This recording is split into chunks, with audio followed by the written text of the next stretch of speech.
সম্রাট সম্রাট আমরা চক্রবর্তী সম্রাট অর্থাৎ সম্রাটের সম্রাট ছিলেন।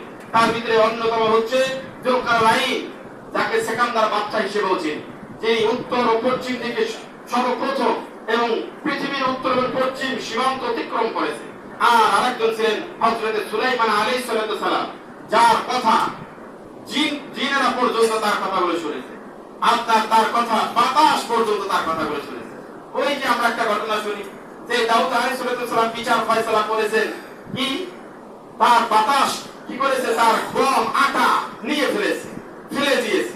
এখন দাউদ আলাইহিস সালামের কাছে ওই মহিলা যার আটা ফেলে দিয়েছে, এখন বিচারের জন্য এসেছে, আপনার পোশাকার থেকে কিছু আটা পেয়েছিলাম, কিন্তু বাতাস এসে আমাকে আমার এই আটা নিয়ে নিল।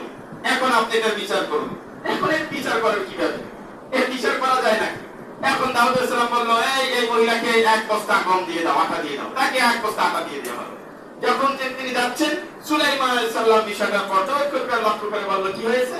মহিলাকে জিজ্ঞেস করলেন। মহিলা বলল, আপনার পিতা সম্রাট নবী দাউদ আলাইহিস সালাম তিনি আমাকে এক বস্তা আটা দিয়েছেন। বলল, এটা কি তোমার ফয়সালা হলো না?